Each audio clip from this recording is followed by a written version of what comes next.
জি জনাব, আমাদের chief whip মহোদয় বলেছেন 1 মিনিট, আমরা আরেকটু এক্সটেন্ড করলাম 2 মিনিট যান আপনি। আপনাকে ধন্যবাদ আমাকে 2 মিনিট সুযোগ দেওয়ার জন্য। মাননীয় স্পিকার, আমি প্রথমে কৃতজ্ঞতা প্রকাশ করি মহান রাব্বুল আলামিনকে যে উনি অনেক প্রতিকূলতার মধ্যে, অনেক আলোচনা সমালোচনার মধ্যে আমার এই নির্বাচনে জয়লাভ করার সুযোগ দিয়েছেন।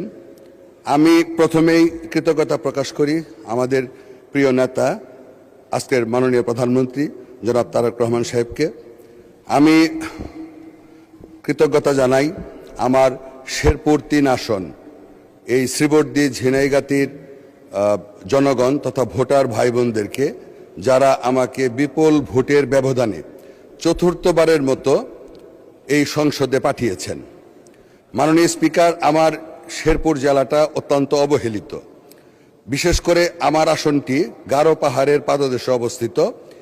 এই আসনটিতে অনেক সমস্যা, সবচেয়ে বড় সমস্যা হাতি মানুষের দ্বন্দ্ব, যোগাযোগ ব্যবস্থার সমস্যা, ধর্মীয় প্রতিষ্ঠান, শিক্ষার হার কম, স্বাস্থ্যসেবা নাই বললে চলে। এই সমস্ত সমস্যাগুলি সমাধান করার জন্য আমি মাননীয় প্রধানমন্ত্রী এবং সেই সঙ্গে আমি মাননীয় মন্ত্রী পরিষদের সম্মানিত সদস্যবৃন্দের প্রতি অনুরোধ রাখব যেন আমার আসনটির প্রতি সুনজর রাখেন।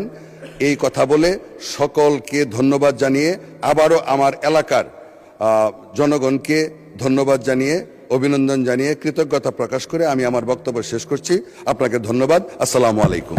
গারো পাহাড়ের পাদদেশে আমাদের কনস্টিটিউয়েন্সিটা, ওখানেও হাতির আক্রমণ হয়, টর্চ লাইট কিনে দিতে হয়েছে। তো আশা করছি আপনার এই বক্তব্য যেটা রেখেছেন মহান সংসদ সেটাকে অ্যাড্রেস করবে।